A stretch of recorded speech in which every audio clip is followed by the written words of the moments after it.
to share this information and a video regarding the young man that you see here, Mr. Terence Caffey, who is no longer with us, and his family believes it's due to the excessive force used by the Arkansas police that came when he was at a movie theater. But I want to share this based on fair use for news reporting, and I will follow up with my commentary.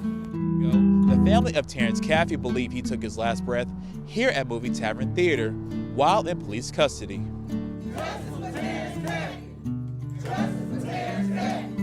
It's a chant and a message the family of Terence Caffey is fighting for. More than 10 months ago, an altercation led an off-duty Pulaski Sheriff's deputy hired by Movie Tavern to arrest Caffey. A month ago, this video was released by the department, but not every angle. I can't breathe. You're all right. I'm dead. You're not dead. The nearly 43-minute video never showed an officer holding their hand on Caffey's neck, while another places their knee on his back. He's fine. Nearly 4 minutes later, officers back Caffey up, and it's at this point Attorney Ben Crump believes he was no longer alive. Our medical examiner believes he's dead at that point, and they then put him in the car. Crump's legal team says they believe this video should have been included in last month's release and presented to a grand jury. They made the decision not to even present the case to the grand jury, not to let the people of this city decide what happened to Terence Caffey and who is responsible. We reached out to Pulaski County Prosecuting Attorney Larry Jegley for answers. He says the state's constitution allows a prosecuting attorney to decide criminal cases without presenting evidence to a grand jury. When asked why no officer was criminally charged in Caffey's death, he said, "The law's the law, and the evidence is the evidence, and the investigation is the investigation. Our ruling is our ruling." This was the prosecutor, Larry Jegley, and basically he just said, "We're white and we say so," and that's what that was. In this letter to Pulaski County Sheriff Eric Higgins, Jegley states, "At no time did any officer use more physical force than is authorized by law to restrain Caffey." He had a classroom bag on face down. Yes, he did. Face down on a classroom bag. It's murder, man.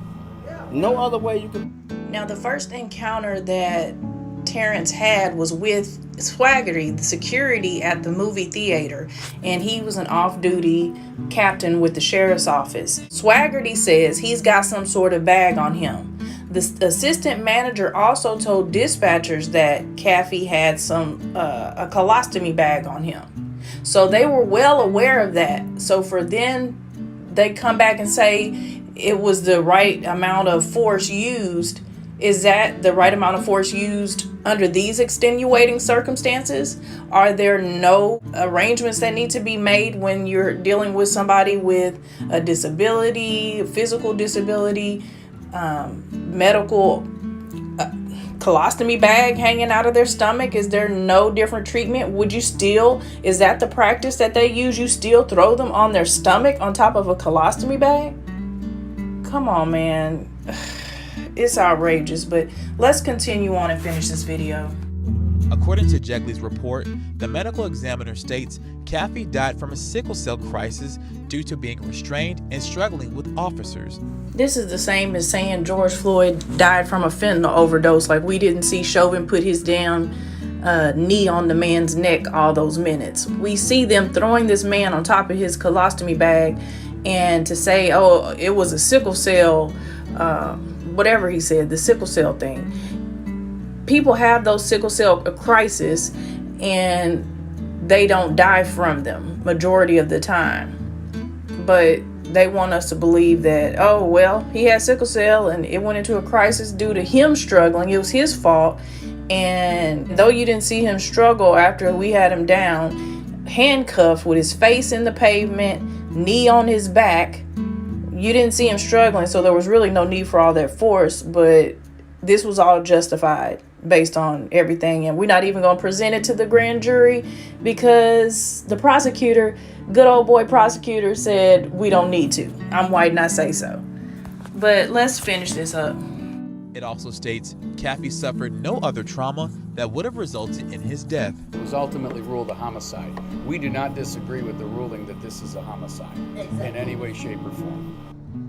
Attorney Ben Crump says the family is now asking the Department of Justice to open a federal civil rights investigation into Caffey's death. On Inside in Little Rock, Desmond Nugent. Desmond, thank you. We did ask the Pulaski County Sheriff if the deputies involved in Terence Caffey's arrest were disciplined in any way.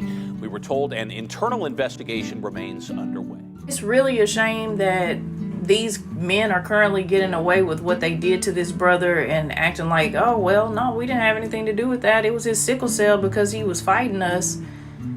We're going to act like placing the man down, face down on top of a colostomy bag while our knee is grinded into his back has nothing to do with anything, and he just died. It's just yet another young brother gone. I wish it would have never happened, of course. Man thought he was going to the movies to have a good time, and I read something. Apparently he was trying to download some app or something in order to buy the food, and he got upset and went and tried to talk to somebody, and that's when the security stepped in. So, you never know what really goes on in these situations, but that's what they reported. And it's a damn shame that, man, that ended up in him being dead and people acting like they had no responsibility in his death. They did nothing wrong, and that this is standard operating procedure for dealing with somebody with a colostomy bag sticking out of their stomach. And if that's the case, then obviously they need to be adjusting their policies, because that's just not going to work and more people are going to die. But I just wanted to share this story with you guys, and hopefully they get some justice for this brother Terence and his family. But make sure you hit the like button, subscribe to the channel. Thank you to the new subscribers and the ones that have been rolling since the beginning. I appreciate all of you. And until next time, peace.